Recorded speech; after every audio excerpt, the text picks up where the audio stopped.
অনেক দেরি হয়ে গেছে রান্না বসাতে, তো আজকের জন্য এখানে আলু কেটে নিছি।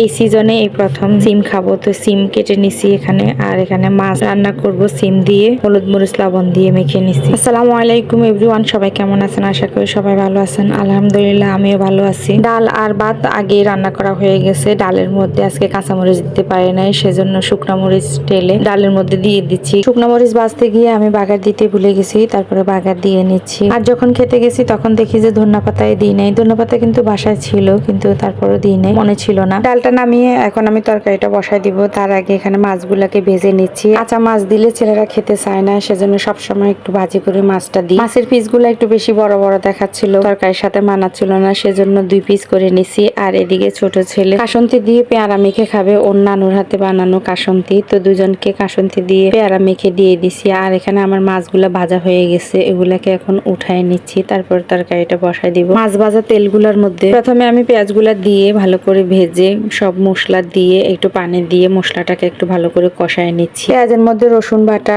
হলুদের গুঁড়া, মরিচের গুঁড়া, ধনিয়ার গুঁড়া, পরিমাণ মতো লবণ, এগুলো দিয়ে ভালো করে মশলাটাকে কষানোর পরে আমি এখানে সিম আর আলুটা দিয়ে নিছি। সবজিগুলোকে ভালো করে মশলার সাথে মিক্স করে আমি কিছুক্ষণ ঢাকনা দিয়ে ঢেকে রেখে দিছি। তারপরে ঝোলটা শুকায় গেছে, এখানে ঝোল দিয়ে দিছি। পরিমাণ মতো ঝোল একেবারে দিয়ে দিছি, আর ঝোল দিব না, আজকে একটু মাখো মাখো করে রাখবো, কারণ আজকে ডাল রান্না করছি, সেজন্য ঝোল দিয়ে ভালো করে মিক্স করে ঢাকনা দিয়ে ঢেকে রেখে দিব।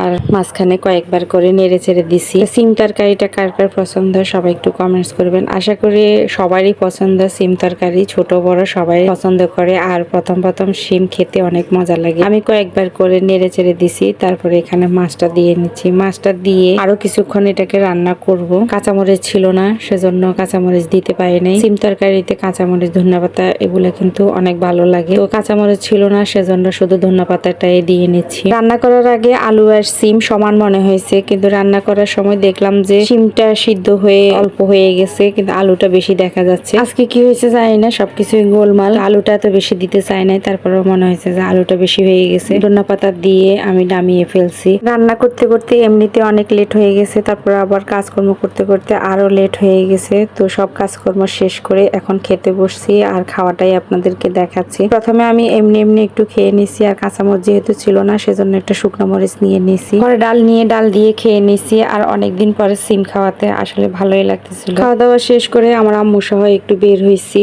একটু আড়ং-এ গেছি। আড়ং থেকে একটু কিছু কেনাকাটা ছিল, কেনাকাটা করে একটা বাসায় যাব।